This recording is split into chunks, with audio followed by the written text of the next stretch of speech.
حضرت جیلانی رحمہ اللہ کے مقابلے میں مادیت نے شکست کھائی، یونانی فلسفہ دفن ہو گیا، خواجہ اجمیر سے مولانا الیاس تک رحمہم اللہ ہاتھ پر ہاتھ دھرے بیٹھے نہیں رہے۔ اندھیروں کی شکایت نے کبھی اندھیرے دور نہیں کیے، آگ لگی کناروں سے کبھی آگ نہیں بجھایا، بلکہ دنیا دارالاسباب ہے، اپنے بس کے ڈول اور وسعت کے بقدر چراغ جلانے پڑتے ہیں۔ کب تک ہم حکومتوں کے خلاف آوازوں کو بلند کریں گے؟ کب تک ہم حکومتوں کے خلاف آوازوں کو بلند کریں گے؟ کب تک ہم حکومتوں کو قصوروار ٹھہرائیں گے؟ ہماری کوئی غلطی نہیں ہے۔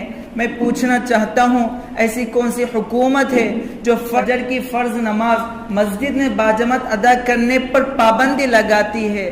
ایسی کون سی فرقہ واریت حکومت ہے جو ہم پر دین اسلام پر زندگی گزارنے پر پابندی لگاتی ہے؟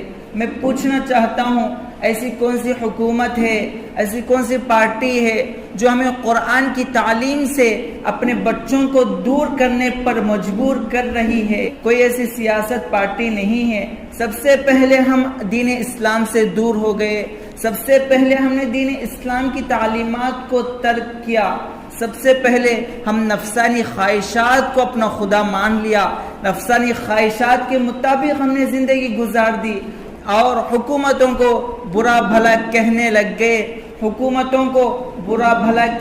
گئے، میں کہتا ہوں کہ NRC CAA ہمارے لیے بڑا مسئلہ نہیں ہے، NRC CAA ہمارے لیے بڑا مسئلہ نہیں ہے، اور طلاق طلاق کا مسئلہ ہمارے لیے بڑی مصیبت نہیں ہے، اور بلڈوزر کی سیاست ہمارے لیے سہل ہے، آسان ہے۔ اس کے مقابلے میں NEP ہمارے نسل نو کے تعلیم، ہماری نسل نو کے ایمان کی حفاظت، یہ ہمارے لیے سب سے بڑی ذمہ داری ہے، سب سے بڑا مسئلہ ہے کہ یہ تو ایمان کا مسئلہ ہے، یہ تو ایمان کا مسئلہ ہے۔ مصلح امت حضرت مولانا عبدالقوی صاحب دامت برکاتہم العالیہ فرماتے ہیں کہ آزادی کے وقت مسلمانوں کا اتنا نقصان نہیں ہوا جتنا اس زمانے میں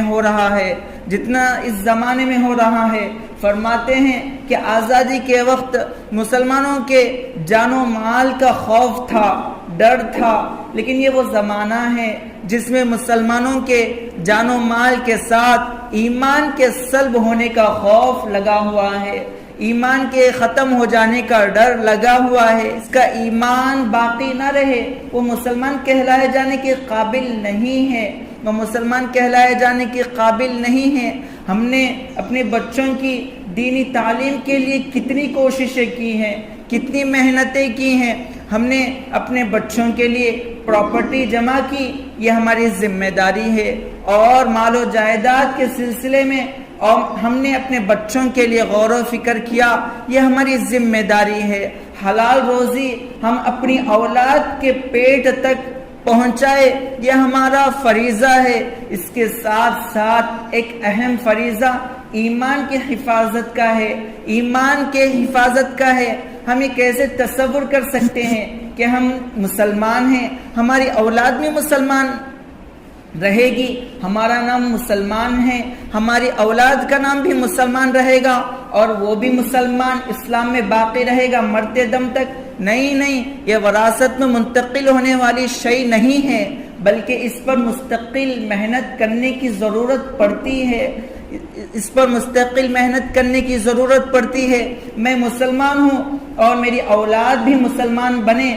اگر ہر والدین، ہر سرپرست یہ چاہتے ہیں کہ میری اولاد، میرے نسل نو بھی ایمان میں مکمل طور پر داخل ہو جائے، یا ایھا الذین آمنوا ادخلوا فی السلم کافہ، تب اس پر محنت کرنے کی ضرورت ہے۔